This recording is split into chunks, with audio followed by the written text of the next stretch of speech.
In this video, we're going to have a look at a case study of how Rumen8 can be used. And we're going to focus on a group of pre-mating beef heifers. Our animals are 300 kilo Angus heifers. They were born in April. They're now 12 months old. So it's April again. We're looking at a summer feeding diet for these heifers. And our aim is to keep them growing at a target rate of 0.7 kilos a day so that they will reach their target mating weight at 15 months of age and can calve at a target calving weight at 24 months of age. And so we have available 4 different feeds, 2 different qualities of ryegrass clover hay, one rather poor, one pretty good. And we also have the ability to feed out some grain, barley or lupin grain, as a supplement, even when required. Of course, as always, we need to assign economic values to the feeds we're using or potentially using. This is done in the cost price tab.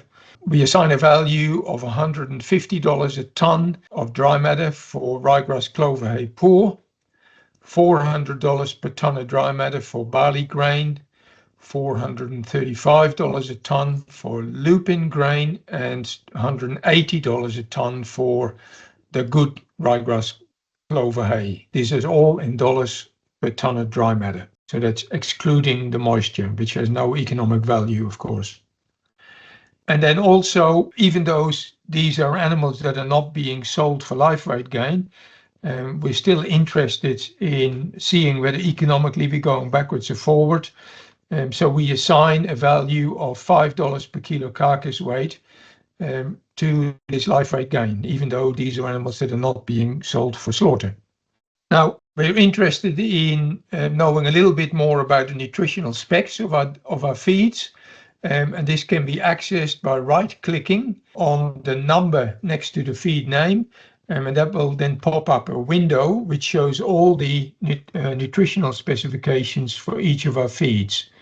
And there are too many to go through all the detail here, but I've highlighted a few of the crucial ones. The ME or energy content, 7.8 megajoules per kilo dry matter, which is rather poor. The protein content, crude protein, 8%, which again is rather low. And the NDF fiber content of 68%, which is high. So this is all typical for a poor ryegrass clover hay. And similarly, we could access that information for the other 3 feeds. So let's start off with our poor hay and see what we can actually do by feeding that first. And as we start to increase the amount of feed offered, we can see that the dry matter intake potential, the maximum, is being reached at a dry matter intake of 6.9 kilograms per day. And we can also see below that falls well short of the metabolizable energy requirement and the metabolizable protein requirement of our animals. So this diet is simply inadequate, and we're not going to be able to achieve a target life weight gain of 0.7 kilos a day. So then the question becomes, what can we achieve? So we're well short of 0.7 kilos a day. If we would flick back to the beef tab and adjusted animal life weight gain, that this diet of 6.9 kilos of clover hay will only meet the metabolizable energy requirement of a life weight change of 0.1 kilos a day at the bottom of your screen here. So that is just a cutout section of the beef tab showing what life weight gain would be in order to meet the energy supplied by 6.9 kilos of this poor ryegrass clover hay. So we have 2 options, either accept that our animals are only grown to grow well below target, or what we really want is to formulate an alternative diet that will maintain this life weight gain of 0.7 kilograms per day. And one way of achieving that is to feed a certain amount of the poor hay and supplemented with barley grain and lupin grain. And by adjusting the amounts offered there, we can see that eventually we settle on a diet. One option is 2.7 kilos of poor hay, so much less than the amount we were feeding before. And that's then supplemented with 2 kilos of barley grain and 2 kilos of lupin grain to meet the energy requirements within the intake constraints of our heifers growing at 0.7 kilos a day. Now, that diet provides too much protein, but there is relatively little we can do to adjust that given the constraints of our poor clover hay. Now, if we then look at the economics of this solution, our summary box at the bottom left of the screen shows that our feed cost is $2.12 per head per day. Our income is $1.93 per head per day. And so our margin is still a negative 20 cents per head per day. But at least our animals are achieving our target life weight gain of 0.7 kilos a day. So we call this our alternative diet number 1. Our alternative diet number 2 will look at using our good ryegrass clover hay. And again, if we click on the feed number next to the feed name, right click, we open up the nutritional spec window, and we can see here that the ME content of this hay is 9.7, which is nearly 2 megajoules higher than the poor hay we were feeding before.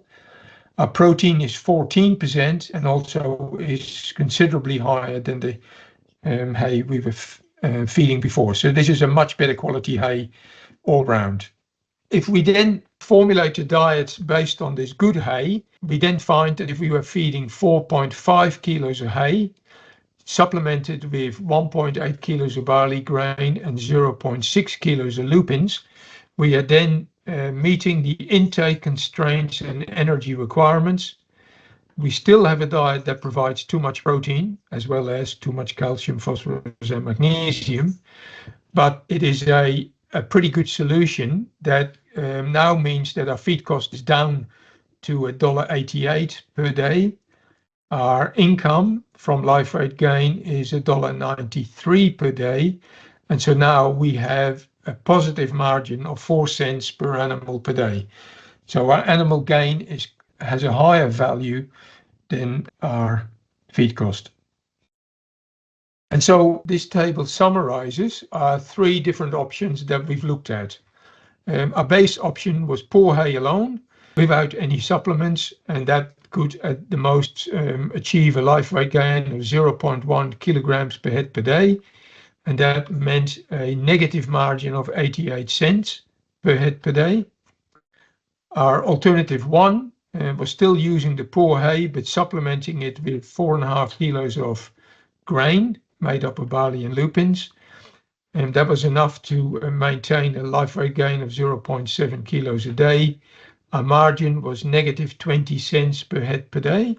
And then our alternative 2, based on our good hay, supplemented with 2.7 kilos of grain, again a mixture of barley and lupins, again achieved 0.7 kilos of life weight gain per day, resulting in a positive margin of 4 cents per animal per day.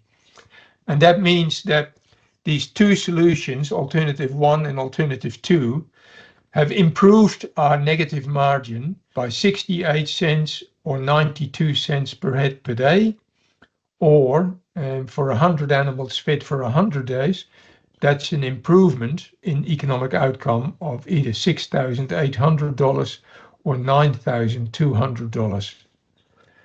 And on top of that, both alternative 1 and alternative 2, because we are meeting the target life weight gain, will result in better fertility at mating, earlier calving, and better lifetime productivity of our heifers that were mated and calved at a target life weight gain.